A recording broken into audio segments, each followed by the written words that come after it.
예수님은 십자가 사건 앞에 제자들과 마지막 한 다락방에서 유월절을 행사하셨습니다. 또 유월절을 행사하신 후에 또 최후의 만찬인 떡과 잔을 그들과 함께 나누면서 거기에 죽음에 대한 암시를 예수님이 이렇게 말씀하셨습니다. 그 후에 제자들과 함께 하나님을 찬미하면서 감난산으로 그들이 출발합니다. 가는 과정 속에 예수님이 이 제자들에게 아주 엄청난 말을 합니다. 그 말씀은 너희가 오늘 밤에 다 나를 버릴 것이라고. 이 말씀하신 예수님은 구약에 있는 스가랴 말씀을 인용하십니다. 기록되어되 내가 목자를 치되 양들이 그 후에 다 흩어질 거란 이 말씀을 인용하시고 예수님은 더 나아가서 말씀합니다. 하지만 내가 살아난 후에 너희보다 먼저 갈릴리로 가서 너희를 기다리겠다는 이 말씀을 예수님이 감난산 가면서 제자들에게 이 말씀을 합니다. 이 말씀을 듣고 있는 제자 중에 베드로가 주님, 절대로 그런 일이 일어나지 않을 겁니다. 제가 어떤 상황이 온다 할지라도 다른 사람들은 다 모르고 버린다 할지라도 저는 결코 이렇게 하지 아니할 겁니다 하고 베드로가 예수님께 말씀을 합니다. 이 말씀 앞에 예수님은 말씀합니다. 아니, 네가 이 밤에 닭 울기 전에 나를 3번이나 부인할 것이란 이 말을 예수님이 베드로에게 하매 더 나아가서 베드로는 그 전보다 훨씬 더 힘있게 말씀을 합니다. 내 삶에 죽음이 온다 할지라도 절대로 내 삶에 주 예수를 부인한 그 일들은 일어나지 아니할 겁니다. 이렇게 말씀한 이 소식에 함께 따라가고 있는 제자들도 모두가 거기에 동의하는 이런 내용이 그 앞에 누가복음 14장에 있는 사건들을 쭉 기록하고 있습니다. 예수님은 아셨습니다. 그들이 어떤 상황이 온다 할지라도 버리지 아니하고 떠나지 아니할 거라고 동의를 했을지라도 그들이 곧 자기 곁을 다 떠날 것인가를 예수님은 아셨습니다. 3년 반 동안 함께 삶을 공유했던 그들의 삶 속에 누구보다도 자기 삶을 의탁했던 예수님이 함께 살아왔던 3년 반 동안 섬겼던 이 그리스도의 공동체, 그리스도의 몸이 깨어지는 것을 예수님은 잘 아셨습니다. 또 이들은 큰 절망과 낙심 속에 빠질 수밖에 없는 제자들의 이 모습도 예수님은 누구보다도 잘 아셨습니다. 요한복음 20장 19절을 보게 되게 되면은 이 상황 앞에 제자들이 유대인들을 두려워해서 그들이 머물렀던 그 장소에서 모든 문을 닫고 두려워 떨고 있는 이 제자들 모습 속에 예수님은 부활의 몸으로 오셔서 너희 안에 평안하냐고 평안을 물었던 것처럼 어쨌든 깨어지는 아픔 속에 있는 교회의 모습 속에 오늘 본문의 교회의 힘찬 출발은 절망의 무덤을 깨뜨리시고 부활한 빈 무덤으로부터 시작한 것을 오늘 성경에는 말해주고 있습니다. 오늘 우리 누가복음 16장 함께 교독했던 이 말씀 속에 이미 예수님의 시신이 어디 있는가를 이 여인들이 보았습니다. 많은 사람들은 아마 다른 무덤을 찾았다고 그렇게 많은 사람이 있는지 모르지만 성경에는 예수님의 시신을 두었던 것을 보았던 이 여인들이 새벽 일찍 찾습니다. 그 장소를. 막달라 마리아와 야고보의 어머니와 살로메가. 그들이 예수님의 몸에 바른 이 향품을 가지고 예수님의 시신이 있는 그 굴을 찾으면서 그들 안에 고민스럽고 염려함이 그들이 하는 대화 속에 있습니다. 우리가 보았지 않았냐고. 예수님이 시신이 있었던 그 굴은 우리의 힘으로는 불가능한 돌로 막혀있는 이것을 누가 이 문을 열어주겠는가 하는 근심과 염려한 마음으로 예수님이 시신이 있는 무덤가에 왔을 때 보니까 성경에 보니까 큰 돌문이 걸러져 떨어져 있는 것을 봅니다. 놀라운 마음으로 무덤 속에 갔을 때 그 눈에 들어왔던 사람은 흰 옷을 입은 한 청년이 그 오른편에 앉아 있는 것을 봅니다. 오늘 성경 보니까 심히 놀랐다고. 이 흰 옷 입은 청년이 놀란 이 사람들에게 말합니다. 너희가 찾는 그 사람은 여기에 있지 않다고. 여기에 있지 않다고. 그러면서 그는 무덤에 계시지 않고 살아나셨고 또 너희보다 먼저 갈릴리로 가시겠다고 전에 너희에게 말씀하신 대로 너희가 찾는 그 사람은 거기에서 만날 수 있을 것이라고. 이렇게 이 흰옷 입은 청년이 이 여인들에게 이야기합니다. 왜 예수님이 부활하셔서 갈릴리에서 만나자고 했을까? 저 같으면은 그렇게 바리새인들이 그 수많은 율법학자들이 서기관들이 부정하고 뺨을 치고 그렇게 조롱했던 이 예수님, 이 성전을 문틀으면은 사흘 만에 내가 일으켰다 했던 이 예수님이 부활하셨다면은 저 같으면은 갈릴리가 아니고요 예루살렘. 예를 들어서 가장 믿을 수 없는 그 일을 하나님의 기적이 아니면은 일어날 수 없는 그 일이 아주 산골짜기 거기에서 이 일을 말하는 것보다는 아마 제일 유명한 서울 광장에서 말했다면은 그가 일렀던 그 일이 진실인 것을 수많은 사람이 보고 주님께로 돌아오실 수 있을 텐데 왜 예수님은 당시에 모든 것의 중심인 예루살렘이 아닌 정치, 경제, 사회, 문화 이 모든 것의 핵심인 가장 중심인 예루살렘이 아닌 왜 갈릴리라고 말했을까?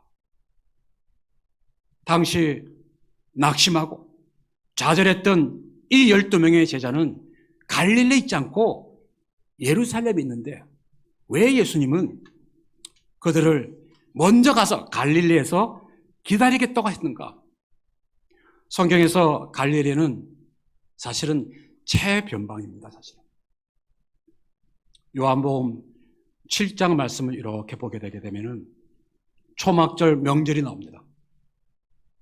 이 예수님의 형제들도 예수님에 대해서 그렇게 믿지 않았기에 당신이 그러하다면은 숨어 있지 않고 오히려 자기 자신을 드러내서 하는 것이 오히려 증인된 삶이 되지 않겠는가? 이렇게 예수의 형제들도 그랬던 이 상황이 요한복음 7장에 있습니다. 예수님이 말합니다. 내 때가 아직 이르지 않았다고. 그래서 그들로 먼저 유대로 가게 하고 이후에 예수님은 초막절 명절에 방문합니다. 그러면서 성전에서 주의 진리의 말씀을 강론하시고 이 예수의 이 말씀을 듣던 수많은 무리들 안에 두 분류의 사람이 있습니다. 한 분류의 사람은 그 사람은 선지자라고, 또 한 사람은 아니요, 그 사람은 그리스도라고. 그랬더니 어떤 사람이 뭐라고 했냐면은 어떻게 그리스도가 갈릴리에서 나오겠는가? 성경에는 종종 그런 표현합니다. 그 갈릴리에서 선한 것이 나오겠는가? 갈릴리는 수많은 사람들 안에 그런 의미를 가지고 있습니다. 사도행전 2장에도 한 곳에 전심으로 모여서 주님을 바라보고 기도하고 있는 중에 성령이 그들 안에 임하시고 성령의 충만함을 따라 이들이 각난 방언으로 기도하는 것을 이 경건한 유대인들이 이 예루살렘에 모였다가 이 소식을 들으면서 이들이 뭐라고 하는지 아시죠? 이 어찌 일이냐? 이 사람들이 다 갈릴리 사람 아니냐고. 다르게 말한다면 그들 안에 있는 갈릴리라는 것은 비웃음의 대상, 폄하하는, 조롱하는 이러한 표현이 갈릴리였습니다. 왜 예수님은 이 수많은 사람들 안에 이 갈릴리라고 말하는 것은 비웃음을 줄 수 있는 비하하는 곳인데 왜 예루살렘이 아니었는가? 그것은 예수님이 도시가 아닌 이 갈릴리에서 내가 거기에서 먼저 가서 기다리겠다는 것은 딱 하나였다고 생각하고 싶어요. 3년 반 동안 자기의 삶 전체를 의탁하고 진리를 가르치고 보여주시고 하늘나라가 무엇인가를 가르쳤던 이 예수님의 삶은 다른 데 있지 않냐고 낙심한 깨어진 그리스도 몸을 이 공동체에 대한 그 마음이 있기에 그들이 처음 만났던 그곳 갈릴리에 그들을 만나기로 거기에 기다리겠다고 그렇게 말씀하셨습니다. 대체로 12명의 제 중에 많은 사람들은 다 갈릴리에서 만났습니다. 이 사람들의 출신도 갈릴리 사람들이었습니다. 이 사람들이 예수를 처음 만났을 때 그들이 어떤 삶을 살았는지 어떤 순수함을 살았는지 우리는 잘 안다고 생각합니다. 나 따라오너라 했을 때 그들의 삶은 단순했습니다.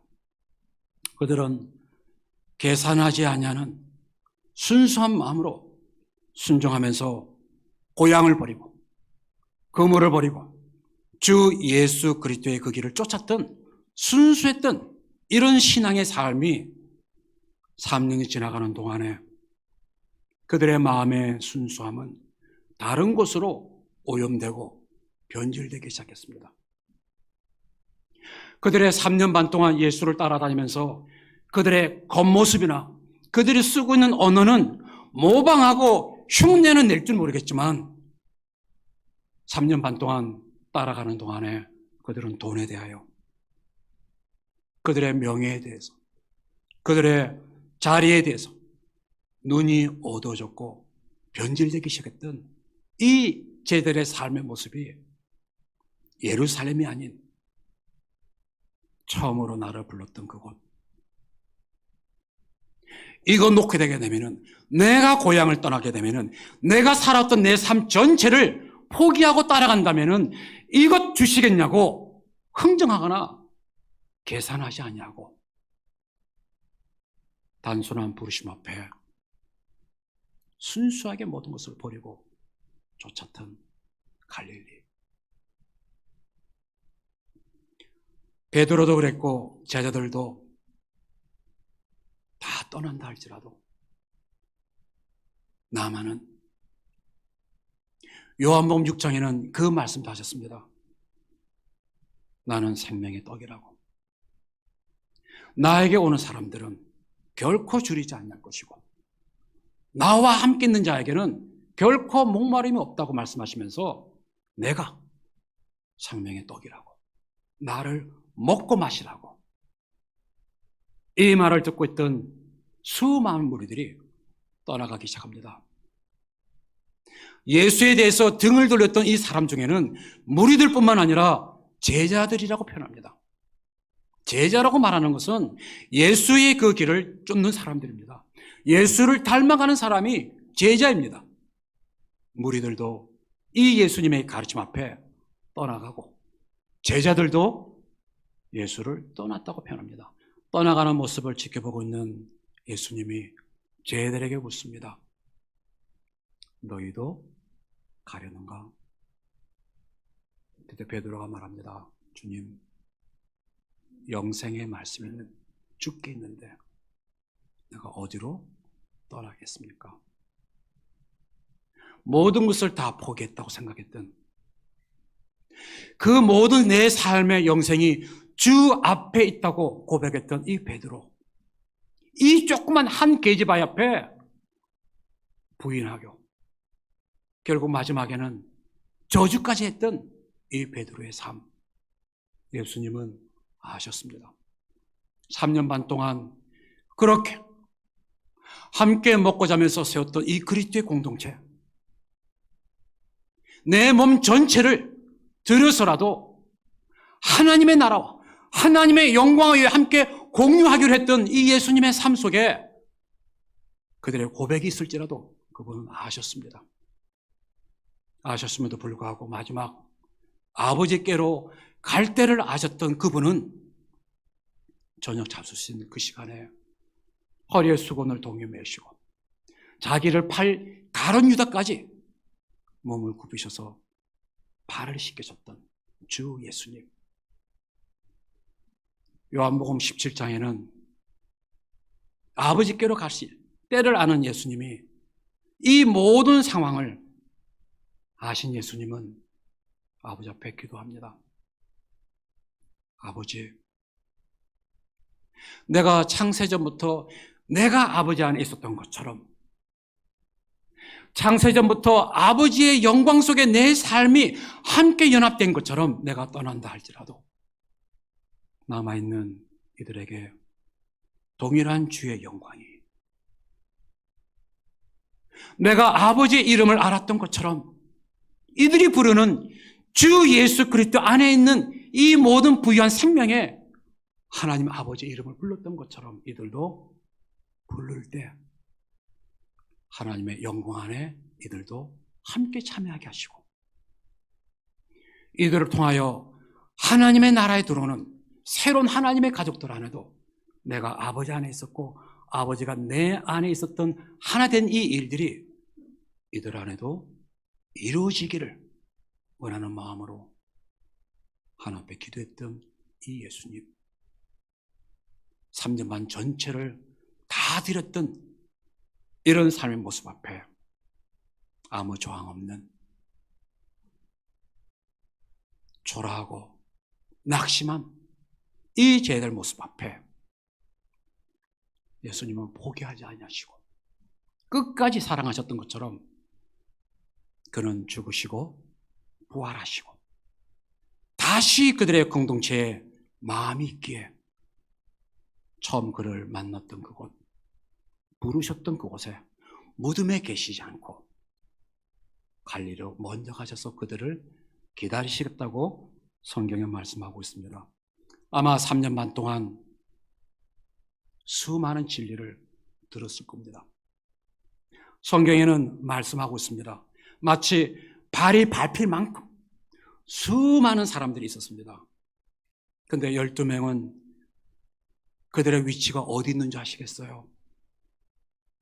이 수많은 사람들, 자기를 만져주길 바라고 자기의 고통 속에서 자유해 주길 바라는 수많은 사람들이 곳곳에서 와서 주 예수의 가르친 이것을 바라보는 모습 앞에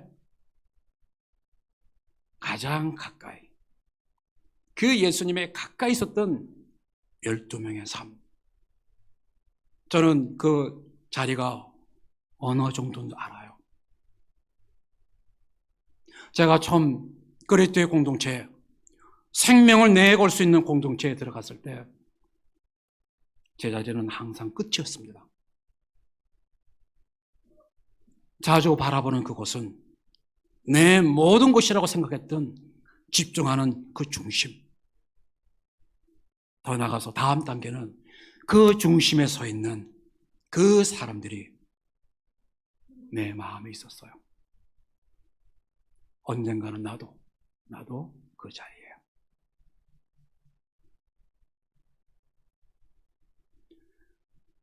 누구보다도 가까이 주님의 마음, 주님의 표현하는 것, 주님의 숨소리를 누구보다도 가까이 들을 수 있었던 이 12명의 자의 삶. 아마 많은 사람들은 그런 생각 없었겠어요? 나도 주 예수 그리스도 옆에 있는 이 제들의 그 자리에 나도 있었으면은 그분이 가는 곳에 함께 동침하면서 함께 듣고 함께 하나님의 행하신 그 일들을 보고자 하는 자리에 왜 없겠습니까? 왜요? 예수님은 12명의 제자뿐만 아니라 70명의 제자도 있었거든요. 70명의 제자 중에는 2명씩 각동각초해 가면서 예수님이 행하셨던 것들을 그들의 삶 속에도 경험한 것도 있었어요. 돌아와서 그 보고하지 않습니까? 주님의 이름 앞에 수많은 어둠이 복종하는 것을 우리가 보았습니다. 귀신이 떠나가고 수많은 사람이 병든 자가 나음을 받았다는 큰 기쁨 속에 돌아왔던 이 70명의 제자 앞에 그 기쁨보다는 너희 이름이 생명책에 기록된 것을 기뻐하라고. 어쨌든 70명의 제자 중 안에는 더 가까이 12명의 제자는 주 예수 그리스도의 기적을 보았고, 불가능한 그 일을 보았던 이 사람들, 실제로 그들의 삶 속에도 경험해봤던 이 사람들 안에 십자가상에 저항 없이 달려서 돌아가신 이 예수님의 죽음 앞에 교회는 낙심이고, 얼마나 두려웠겠으면 그 두려워서 모든 문들을 닫고 불안하고 공포 속에 있는 이 그리스도의 공동체 앞에 주님은 다시 이 몸을 세우기 위해서 갈릴리에서 만나자고 정리하고 싶습니다. 나와 주님과의 만남의 관계 속으로 이끌어가는 갈릴리, 내 신앙의 삶의 초심으로 돌아가는 갈릴리, 어디서 내 삶의 열정이 떨어졌는지 다시 열심을 찾을 수 있는 그곳이 갈릴리, 주님을 섬기고 주님을 알아가는 것이 그 어떤 것보다 내 삶에 가장 귀중하게 됐던, 감사했던 것이 갈릴리. 저는 자주 주님의 이 길을 걸어가는 중에 포기하고 싶은, 뒤돌아보고 싶은 수많은 유혹이 올 때마다 저는 돌아가는 곳이 있어요. 처음으로 나를 만나주신 그곳, 나의 갈릴리. 오늘 부활주의를 맞아서 묻고 싶어요. 여러분, 포기하고 싶습니까? 여러분 안에 마치 이 12명의 제자같이 두려워서 불안하고 낙심하고 좌절하는 이 상황이 온다면 주님은 나를 부르셨던 것, 나를 처음 만난 그곳에서 내가 거기서 너를 기다릴 것이야. 우리가 가야 할 곳이 있다면 나의 갈릴리, 거기 가게 되면 어디서부터 내 삶의 열정이 떨어졌는지, 왜 내가 이 상황 속에 높은 데 올라가야지 못하는 이것 때문에 내 안에 좌절하고 낙심하는지, 왜 불안해하는지 그것을 말씀해 주시고 새롭게 내 삶을 잡아주는 곳 갈릴리. 예수님께도 하나가 있다면 예수님에게는 은밀한 곳이 있었습니다. 언제 예수님이 아셨을까요? 내가 이제 때가 돼서 아버지께로 돌아갈 때를 아셨다고 말했는데 이 언제 그때를 아셨을까요? 그것은 아무리 봐도 수많은 사람이 예수님을 억지로 임금 잡으려고 할 때도 예수님은 그 자리를 피하시고 아버지와 은밀하게 앉았던 그곳에서 자기의 것들을 내어놓고 아버지의 뜻이 무엇인가를 더 구체적으로 들을 수 있는 그곳이 은밀한 곳이 있었던 것처럼 우리의 삶 속에도 갈릴리가 있다고 생각하고 싶어요. 저뿐만 아니라 오늘 부활을 기뻐하는 우리의 삶 속에 오늘 이 빛난 옷을 입은 청년이 빈 무덤을 찾은 이 세인 여인에게 말했던 이 말은 오늘을 살아가는 우리의 삶 속에도 동일하게 우리에게 말씀하시는 주님의 음성이라고 생각하고 싶어요. 여기 있지 않고 처음 나를 부르셨던 그곳, 처음 나를 못남에도 불구하고 폐역하고 완고함에도 불구하고 나를 찾아오시고 나를 부르셨던 갈릴리에서 주께서 만나시겠다고 말씀하고 있습니다. 말씀을 마치고 싶습니다. 요한복음 21장에는 예수님이 부활하셔서 세 번째 자기의 삶을 보였던 곳이었습니다. 디바라 바닷가에 부활한 세 번째 나타나시고 조반을 먹은 후에 시몬 베드로에게 나눴던 이야기였습니다. 요한의 아들 시몬아, 이 사람들보다 네가 나를 사랑하느냐.